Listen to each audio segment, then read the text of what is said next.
সকালগুলো এত প্রশান্তিময়। রোজই একটু হাঁটতে বেরোই সকালে, আজকে হাঁটতে বেরিয়ে কি দেখলাম আপনাদেরকে দেখাই। বাঙালিরা আজকাল আর কেউ সহজ পাঠ পড়ছে না বলে শুনলাম, কিন্তু ডাচেরা বোধহয় পড়ে ফেলেছে।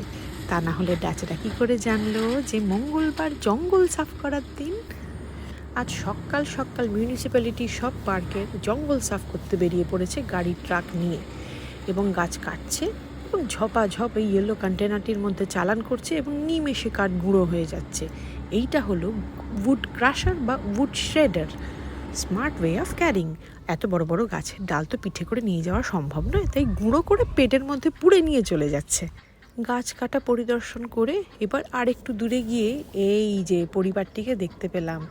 এরা এখন মহানন্দে জলের দিকে যাত্রা শুরু করেছে, কর্তা গিন্নি 4-5টা গিটলে গিটলে সব একসাথে।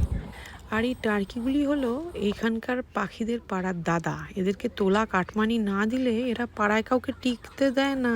কাণ্ডখানা দেখুন, সব ছোট বাচ্চাগুলোকেও ঠুকরে সরিয়ে দিচ্ছে, একাই সব খাবো। এদের গতিবিধিগুলো কি চেনা চেনা লাগছে, তাই না? মানে যেন কার সাথে একটা খুব মিল, তাই না? এই রকম দাদাগিরি কারা যেন করে বেড়ায়। বাবা কি রক্ষে, গুন্ডাগুলোর হাত থেকে মুক্তি পাওয়া গেছে। বাচ্চাগুলোকে নিয়ে বাবা মা এখন একটু শান্তিতে বসে জিরোচ্ছে।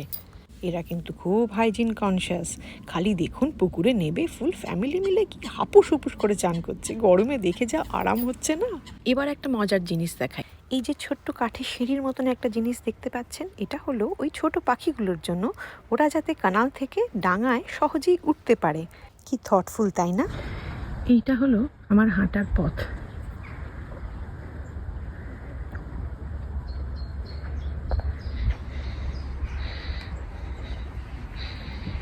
এই যে জলের স্ট্রেচগুলো দেখা যাচ্ছে, এখানে অনেক হাঁস, রাজহাঁস, তাদের বাসা আছে মাঝখানে মাঝখানে। ওই যে দূরে দেখা যাচ্ছে রাজহাঁসটা।